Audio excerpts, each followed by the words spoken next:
Mana surgawi. Porsi ayat bacaan diambil dari Kisah Para Rasul pasal 15 ayat 1-35. Beberapa orang datang dari Yudea ke Antiokhia dan mengajarkan kepada saudara-saudara di situ. Jikalau kamu tidak disunat menurut adat istiadat yang diwariskan oleh Musa, kamu tidak dapat diselamatkan. Tetapi Paulus dan Barnabas dengan keras melawan dan membantah pendapat mereka itu.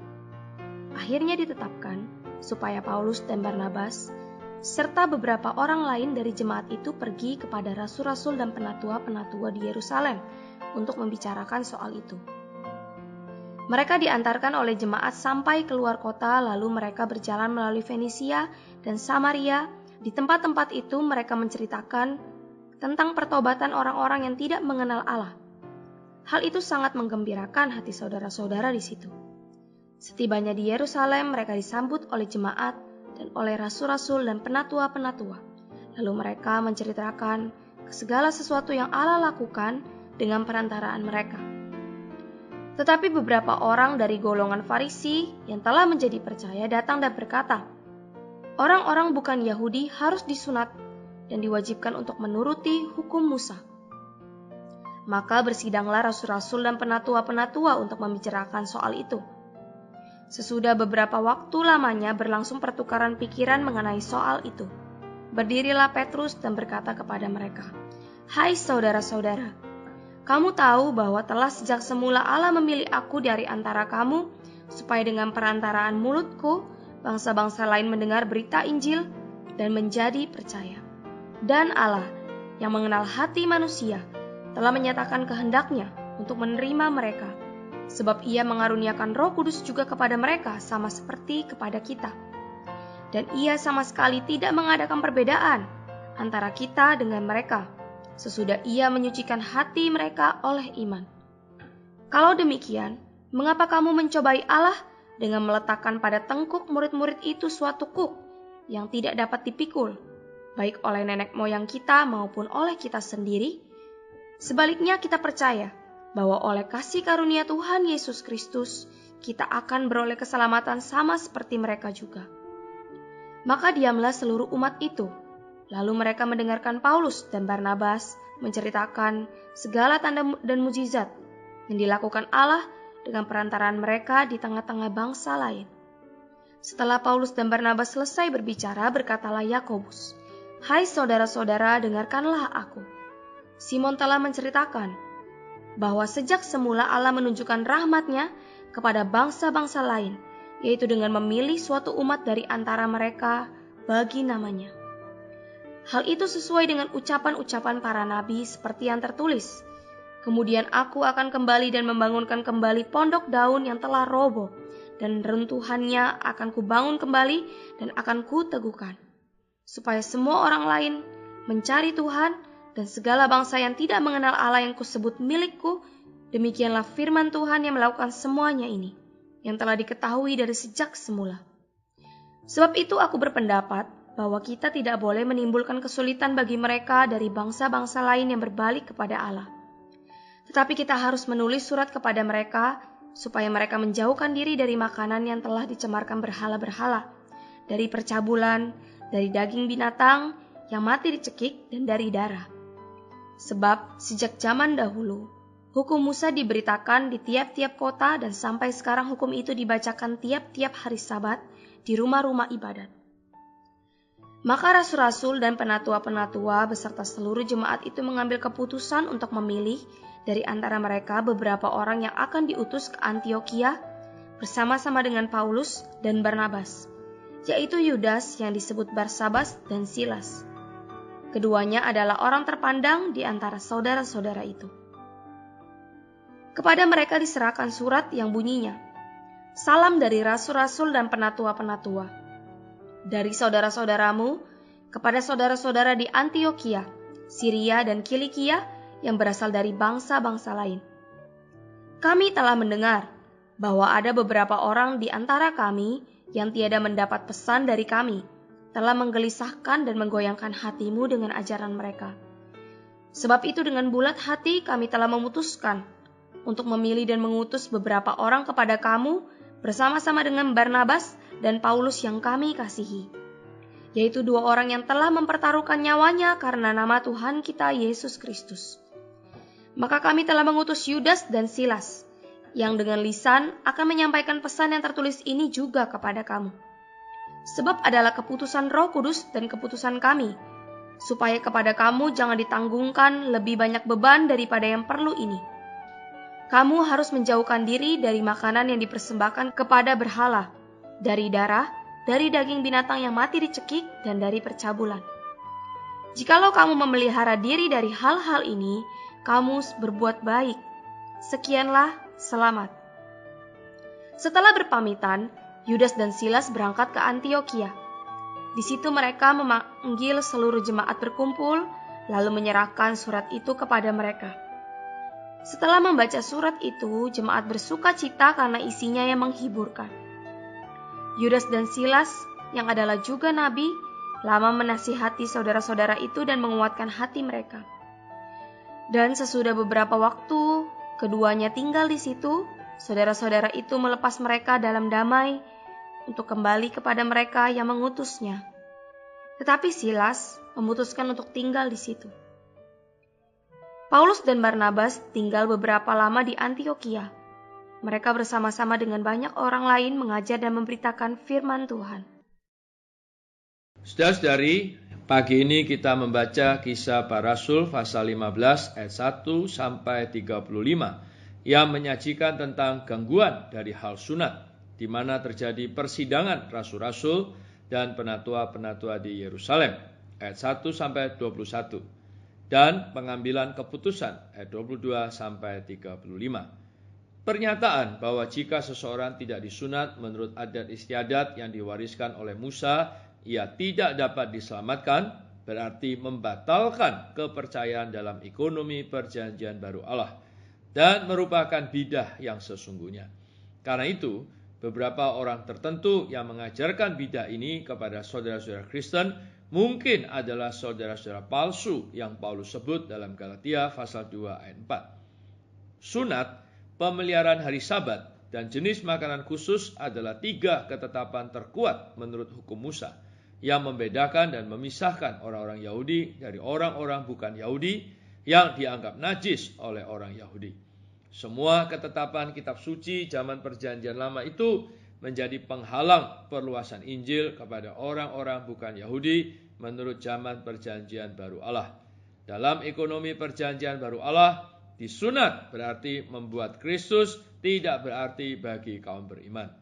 Karena itu, Paulus dan Barnabas tidak dapat mentoleransi bidah ini, dan mereka dengan keras melawan dan membantah orang-orang yang datang dari Yudea dan mengajarkan bidah itu kepada saudara-saudara Kristen.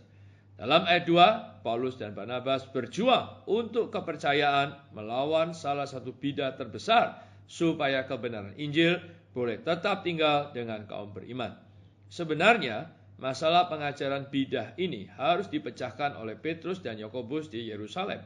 Bidah itu seharusnya tidak boleh mencapai Antiokhia. Sebelum guru-guru bidah itu pergi ke Antiokhia, mereka pasti telah menyebarkan pengajaran mereka di Yerusalem. Tetapi tidak ada petunjuk bahwa Petrus dan Yakobus melakukan sesuatu untuk menanggulangi bidah itu. Sumber dari masalah yang digambarkan dalam Kisah Para Rasul pasal 15 adalah Yerusalem. Kelompok pertama rasul dan penatua di Yerusalem seharusnya memperhatikan pengajaran bidah ini sebelum sempat menyebar ke gereja-gereja di tanah orang bukan Yahudi. Fakta bahwa masalah ini tidak ditanggulangi di Yerusalem menunjukkan bahwa Petrus dan Yakobus memiliki kekurangan-kekurangan tertentu. Mereka harus bertanggung jawab atas situasi ini. Menjelang bidah ini menyebar ke Antiokhia, sudah terlambat bagi Paulus dan Barnabas untuk menanggulanginya. Ini membuat mereka perlu pergi ke Yerusalem untuk menjamah sumber masalah ini. Paulus, Barnabas, dan beberapa orang lain pergi kepada para rasul dan penatua di Yerusalem. Bukan karena Yerusalem adalah markas besar pergerakan Allah, juga bukan karena gereja di Yerusalem adalah gereja pusat yang menguasai gereja-gereja lain, tetapi karena Yerusalem adalah sumber datangnya ajaran bidah tentang sunat. Untuk menyelesaikan dan mencabut akar masalahnya, mereka perlu pergi kepada sumbernya.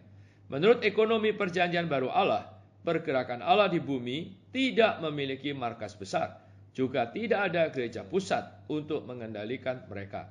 Markas besar pergerakan Allah dalam ekonomi perjanjian barunya berada di surga. Dan Kristus, kepala gereja, adalah yang berkuasa atas semua gereja. Kepergian Paulus, Barnabas, dan beberapa orang lainnya ke Yerusalem adalah pergerakan gereja, bukan pergerakan mereka sendiri sebagai individu-individu.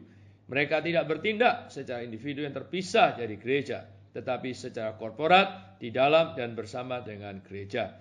Ini adalah pergerakan tubuh Kristus. Ayat 6 mengatakan, lalu bersidanglah rasul-rasul dan penatua-penatua untuk membicarakan persoalan itu. Ayat ini menyebutkan rasul-rasul dan penatua-penatua. Rasul-rasul bersifat universal dan penatua-penatua bersifat lokal. Saat itu terjadi sidang khusus yang diadakan oleh para rasul gereja universal dan para penatua gereja lokal di Yerusalem. Kedua kelompok orang ini adalah pemimpin dalam gerakan perjanjian baru Tuhan di bumi. Dalam sidang itu tidak ada ketua. Yang memimpin adalah Roh Kudus, Kristus yang pneumatik, kepala gereja, dan Tuhan dari semua orang. Di dalam sidang itu setiap orang memiliki kebebasan berbicara.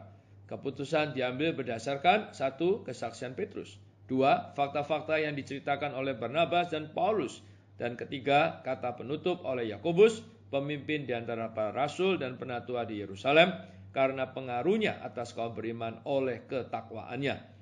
Di sini terdapat satu perhimpunan untuk persekutuan, dengan Roh Kudus sebagai yang memimpin. Kemudian dikatakan, sebab adalah keputusan Roh Kudus dan keputusan kami. Tidak ada pemungutan suara dan tidak ada autokrasi ataupun demokrasi. Autokrasi dan demokrasi tidak boleh ada di dalam kehidupan gereja. Sebaliknya di dalam kehidupan gereja seharusnya hanya ada persekutuan di dalam roh itu.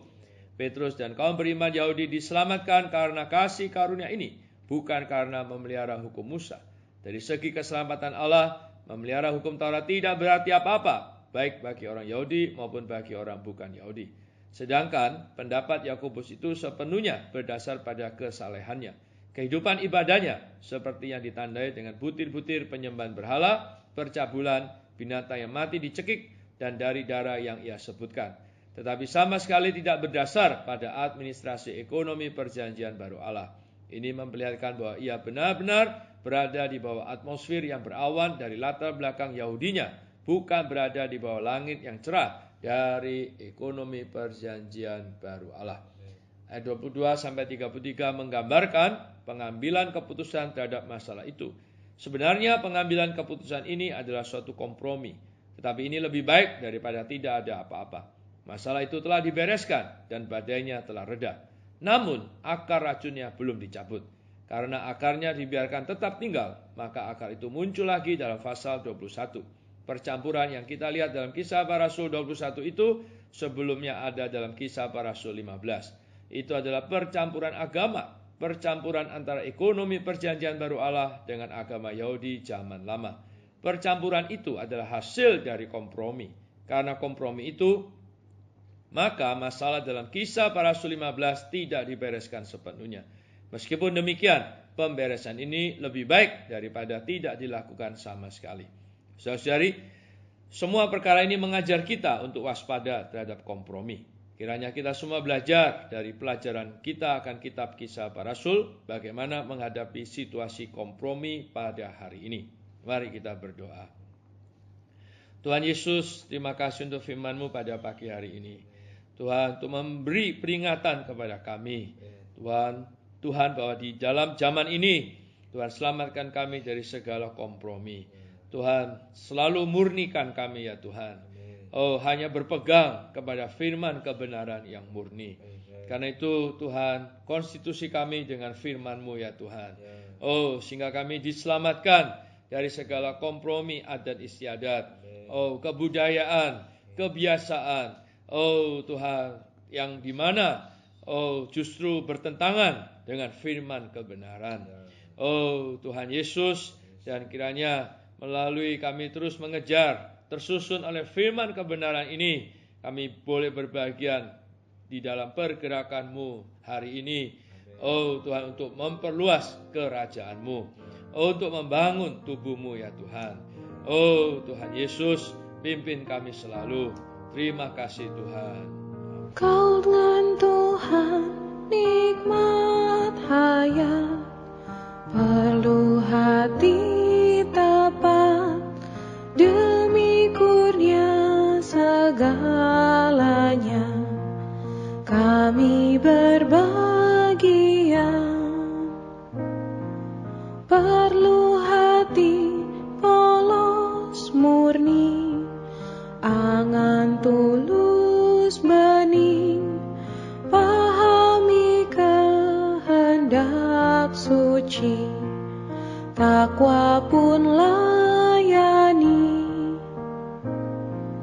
Perlu hati mengasihi, emosi penuh kasih, cari Tuhan segenap hati, tak terebut yang